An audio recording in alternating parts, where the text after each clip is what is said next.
हमारे साथ हैं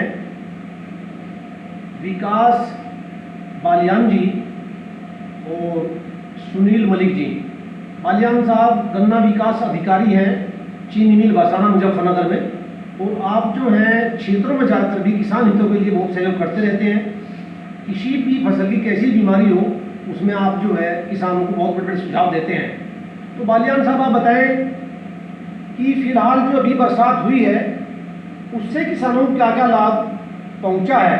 जी धन्यवाद बैंसला जी। सबसे पहले तो किसान भाइयों सादर नमस्कार। जैसे आपने क्वेश्चन किया कि जैसे बरसात हुई फिलहाल तो इसका किसानों को क्या क्या फ़ायदा मिलेगा, तो उसमें मैं बताऊं आपको।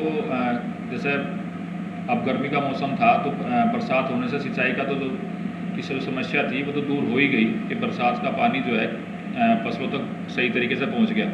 लेकिन एक फ़ायदा जो एडिशनल बेनिफिट मिलेगा इसमें, आजकल क्या था कि टॉप बोरर की जो तितली थी वो निकलनी स्टार्ट हो गई थी और उसने एग लेइंग भी स्टार्ट कर दी थी।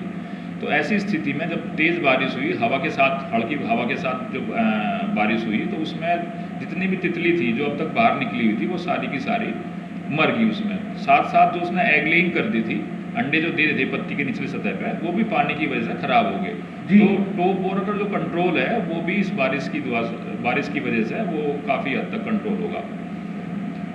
अच्छा बालियान साहब, ये फसलों में कीट का प्रकोप, बीमारी का प्रकोप बढ़ता रहता है और आजकल किसान पेस्टिसाइड दवाइयाँ बहुत लगा रहा है, इसके प्रति आप क्या कहेंगे? इसका निराकरण के बारे में आप बताएं। बैसला साहब, जैसे आपने अभी सवाल किया कि भाई कीट और बीमारियों का प्रकोप जो डे बाय डे है वो बढ़ता जा रहा, उसके पीछे एक तो रीज़न है कि जो हमारी जो केन इंटेंसिटी है बहुत ज़्यादा है। दूसरा क्या कि एक ही तरह की फसल हम लगाते जा रहे हैं, सारे में गन्ना ही गन्ना है, लगातार गन्ना करते जा रहे हैं। दूसरा क्या कि जो हमारी ज़मीन है, ज़मीन की जो उर्वरा क्षमता है वो डे बाय डे डिप्लीट होती जा रही है।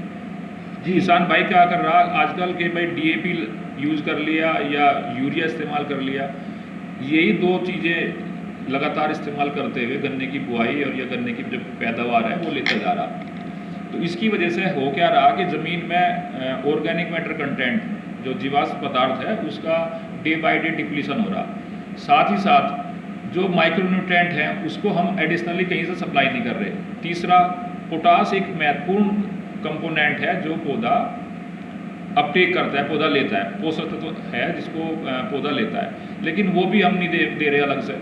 तो ऐसी स्थिति में जहाँ पौधा 1 हेक्टेयर फसल से 270-280 किलो पोटास ज़मीन से अपटेक करता है, ऐसी स्थिति में हम दे ही नहीं रहे। तो पौधे को जो बैलेंस न्यूट्रिशन की यदि बात करें, बैलेंस न्यूट्रिशन नहीं मिल रहा, जिसकी वजह से पौधे में बीमारियाँ और कीट उसका आपतन बढ़ रहा। तो ऐसी स्थिति में किसानों को चाहिए कि यदि आप ज़मीन में अप्लाई नहीं कर पाए पोटास, तो फोलियर स्प्रे में NPK, ये तो 19-19 का इस्तेमाल कर लें, नहीं तो फिर 052-34 जो NPK है उसका इस्तेमाल यदि करेंगे तो फसल की जो पैदावार है वो अच्छी निकलेगी, अच्छी पैदावार आएगी। दूसरा, ज़मीन की यदि बात करें, ज़मीन में आजकल जो बीमारी वाली जो फंगस है वो डे बाय डे बढ़ती जा रही। तो ऐसी स्थिति में यदि हम किसान भाई ट्राइकोडर्मा का एप्लीकेशन, ट्राइकोडर्मा में 2 तरह की स्पीसीज आती हैं, एक तो ट्राइकोडर्मा विरिडी और एक ट्राइकोडर्मा हर्जेनियम। तो हर्जेनियम जो स्पीसीज है वो स्पेशली रेड रोट के कंट्रोल के लिए इस्तेमाल होती है, और जो विरिडी है वो मल्टीपल जो फंगस है, ब्रॉड स्पेक्ट्रम एक बायोफंजीसाइड है, उसके लिए इस्तेमाल होता है।